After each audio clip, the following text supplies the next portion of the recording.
Alors, bonjour et bienvenue à cette 9e séance du comité plénier de l'arrondissement de Fleurimont. Nous sommes le 25 novembre 2024. Bon, il est 15h44. Nous sommes en direct de la salle du Parvis. Je suis Joanie Belrose, la présidente de l'arrondissement, accompagnée de mes collègues élus, Madame Danielle Berthold, Hélène Dauphinet et Laure Le Tarte-Lavoie.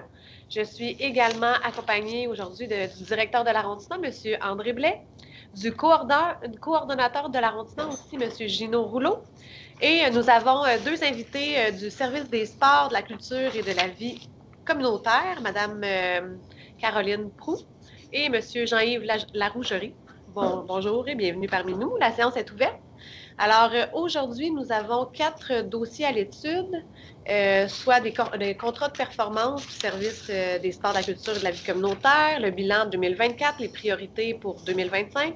Nous avons 2 dossiers d'aide financière, un aux organismes culturels et l'autre pour les organismes communautaires, et une priorisation des requêtes en circulation. Est-ce que l'ordre du jour vous convient? Oui. Super. Lecture et adoption du procès-verbal numéro 8 du 21 octobre 2024. Oui, Mme Laure Le Tarte-Lavoie. Il y avait une petite erreur. Une petite coquille. 5.2, répartition des aides financières événementielles. On disait que ça allait être le scénario 2. Il est proposé de faire une fête de rue au parc Édouard Boudreau au mois de novembre en remplacement de la fête d'été au parc du Cœur Immaculé. C'était l'inverse. On faisait la fête du Cœur Immaculé en remplacement d'Édouard Boudreau. Il faudrait inverser le nom des parcs. C'est noté, merci. Super. Alors, on passerait à notre premier dossier, contrat de performance du service des sports, culture et de la vie communautaire. Alors, bilan 2024. Je ne sais pas si vous introduisez Je vais faire une petite introduction. Merci, Super. Madame la Présidente. Effectivement, merci de nous accueillir à l'arrondissement. C'est toujours un plaisir de venir faire un petit peu le tour du contrat de performance qui est à la fois un volet bilan et priorité. Essentiellement, effectivement, c'est la partie bilan qu'on va vous présenter via le PowerPoint, mais comme vous voyez dans vos documents, vous avez aussi la liste des priorités. Ça, on va quand même faire l'essentiel de la présentation autour du bilan parce qu'on fait le retour et puis ça va nous permettre de se projeter par la suite. Je vous dirais l'objectif premier, c'est à chaque fois, puis ça fait depuis, depuis la réforme de 2015, on présente systématiquement les différents bilans et priorités aux arrondissements via le contrat de performance qu'on a. C'est un moment pour nous privilégié pour venir faire l'état de ce qui se passe dans la communauté, dans le milieu, au niveau de l'arrondissement. En même temps, de prendre un peu le pouls, de faire une rétroaction de part et d'autre et de voir comment on peut s'améliorer et bonifier les choses pour le futur. Évidemment, comme je le dis souvent, notre service, on ne vient pas qu'une fois par année. Comme vous savez, Caroline, son équipe, techniciens viennent régulièrement lorsqu'il y a des dossiers, des présentations, des demandes particulières, des fois avec un organisme que vous voulez avoir une précision et tout ça. On s'assure de faire ce lien-là. Depuis la réforme, avec l'équipe de Caroline, comme vous savez, il y a les techniciens et les agents professionnels qui sont réunis ensemble. Et on trouve que c'est une formule gagnante où on réussit à avoir à la fois la perspective de développement d'un secteur, mais aussi la connaissance du milieu. Fait de joindre les deux, pour nous, on est dans une approche d'intervention qui est intéressante. Puis on fait le partenariat et les liens avec d'autres, comme par exemple les organisateurs communautaires. On a une entente administrative avec eux. Alors, ça nous permet de bien intervenir dans le... Alors aujourd'hui, effectivement, on vous dépose ça en lien avec notre mission. Fait que je vais céder tout de suite la parole à ma collègue Mme Proux pour faire la présentation. Puis moi, je reprendrai à la fin pour la partie plus de la division de la culture, des événements et du sport pour ce volet. Merci, Jean-Yves. Alors, une perspective d'ensemble, effectivement, dans l'annexe du bilan, vous avez plus de détails, donc vous allez donner un aperçu là, des réalisations de cette année, comment on soutient les organismes admis. Dans l'arrondissement de Fleurimont, 11 organismes admis en proximité. Et dans genre, comme vous le savez, des dernières, des jardins aussi. On a 2 tables de plaqués au niveau de la mobilisation, 5 jardins sur le territoire, pas nécessairement des organismes, mais des jardins précis. Un OBG, un organisme délégué gestionnaire qui s'occupe notamment des camps de jeunes, des maisons de jeunes aussi, et 2 maisons de jeunes sur le territoire. Et c'est important de reconnaître l'implication bénévole des organismes. Donc, on va développer aussi de la fête des bénévoles. Cette année, on a changé dans la salle de bal. On a choisi de ne pas honorer individuellement, mais ça nous a permis de faire plus de cadeaux de participation, plus de reconnaissance. Donc, ça a été apprécié avec 150 personnes qui étaient avec nous. J'ai donné quelques exemples de soutien aux organismes. Je voulais mentionner vraiment l'implication du Cercle infirmière de Sherbrooke. Ils ont été particulièrement actifs là, dans nos événements. On va les voir sur plusieurs photos parce qu'ils étaient très présents avec nous. Ça a fait une différence là, dans l'animation des ateliers. On a beaucoup apprécié ça. On les a soutenus aussi là, dans leur programmation régulière, notamment les ateliers d'artisanat. Jardin Charmont les a accompagnés pour l'ouverture du jardin, mais aussi pour un dépôt, un soutien stratégique pour le dépôt d'un projet qu'on n'a pas eu. L'organisme n'a pas obtenu le financement, ce n'est pas à la ville qu'on faisait la demande, mais quand même la demande de qualité qui va sûrement servir. C'était pour un projet de terre, Jardin Charmont, un beau projet qui pouvait servir collectivement plusieurs jardins. Et les clubs d'âge d'art, on travaille, on les accompagne dans la programmation, mais aussi on essaie de créer des synergies entre les différents clubs qu'on a sur le territoire de la Ronde. D'autres, au niveau des tables de quartier, on voit des belles photos aussi, des gens d'initiative qui ont plein de compétences. Tables de quartier 4 saisons, donc on participe activement à leur rencontre. On les soutient face aux différents enjeux, des citoyens, autres. Et table de quartier Marie-Reine aussi, beaucoup de comités cette année en quand même sont dynamiques. Là, ils ont plusieurs éléments qu'ils peuvent mettre en place, donc le bazar, l'assemblée de quartier, etc. Puis ils ont eu des événements aussi. Et dans les 5 jardins du territoire, on a eu 4 activités du circuit aussi, qui est porté par Rennes aussi. Et puis, on a trouvé un organisme fiduciaire aussi pour les jardins qu'on a au parc Nali. Donc, c'était Handicapable qui l'avait par le passé. Puis, dans le fond, nous avait signifié qu'il ne voulait plus maintenir cette activité-là. Donc, les amis de la Terre vont reprendre la gestion du jardin et le déployer un peu différemment là, pour la Palestine. On est bien content.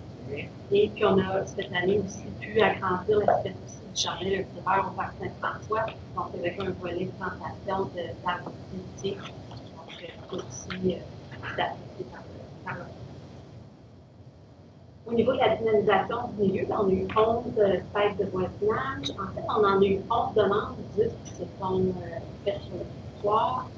Un cinéma plein air au parc Victoria et la soirée des Fermons. Cette année, comme vous savez, on avait choisi 2 sites, Parc des Pyrénées et Lieu Sainte-Famille. C'était merveilleux. Oui, hein? Extraordinaire. Ouais, les gens là, étaient contents. Et même que je leur ai dit que s'il y avait moyen d'ajouter un petit peu de sous, qu'on le ferait. Parce que juste la maison hantée, ça vaut, écoute, avec tout le parcours dans le bois, là, le train, oui. C'était vraiment une belle réussite. J'ai marqué France succès, oui. Oui. Non, écoute, tu peux en mettre, là. Bravo.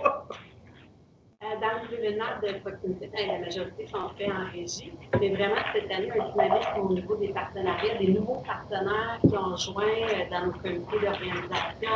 Donc, c'est le fun, ça diversifie aussi les activités qui sont offertes aux citoyens qui viennent aux événements.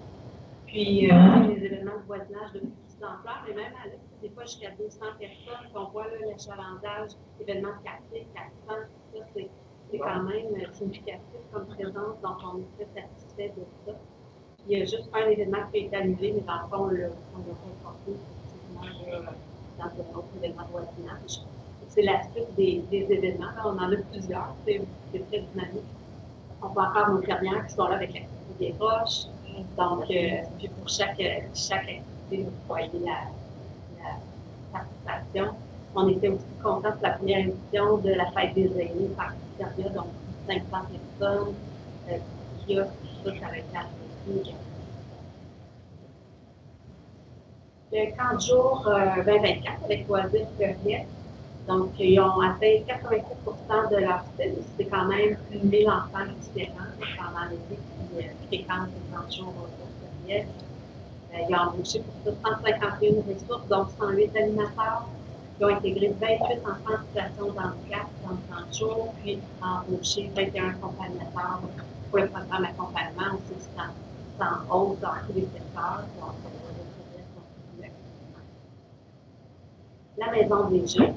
Donc, collectivement, nos maisons des jeunes travaillent ensemble et ils font annuellement le barrage routier. Donc, ça a eu lieu au début octobre.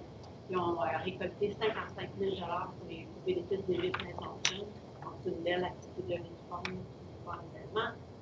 On travaille aussi avec la Maison Jeunesse, nos partenaires à l'intérieur des bâtiments, pour le bâtiment dans le fond de la Maison Jeunesse, qui remonte des signes des études quand même.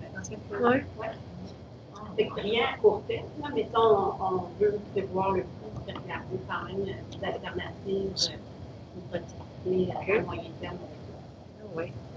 On devrait avoir un plan de santé en 2025 qui est plus exhaustif, probablement, pour vous partager ensemble de vous. Et la messe va emporter quand même un événement, la Maison de jeunesse qui va emporter deux événements, donc pour belle collaboration avec eux. Puis on travaille aussi, ils ont leur soutien du programme Maison de jeunes, on a aussi le cadre des jeunes de la messe.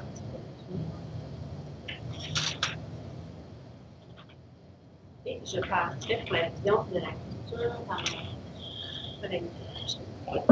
Ben, effectivement, pour la partie au niveau de la culture, ben, comme vous voyez au niveau de l'arrière, effectivement, il y a eu des activités, 8 activités, expositions aussi, le dynamisme là, qu'ils ont au niveau là, des ateliers de création, médiation culturelle et tout ça.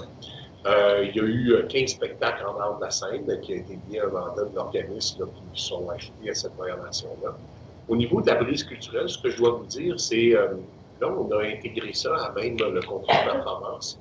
Par contre, ce qu'on va faire, c'est qu'on va vous envoyer sous peu, on vient de recevoir, c'est tout chaud, les rapports des différents organismes. Donc, la GAF va pouvoir nous a remis son rapport. On va l'envoyer à André qui pourra vous l'acheminer. Vous le regarderez. Si vous avez des questions, des précisions, des besoins d'une rencontre particulièrement sur la brise culturelle en lien avec le rapport, ça va faire un plaisir à Janet de venir au besoin de faire accompagner l'organisme. Elle verra à ce moment-là, dépendamment des questions et des enjeux.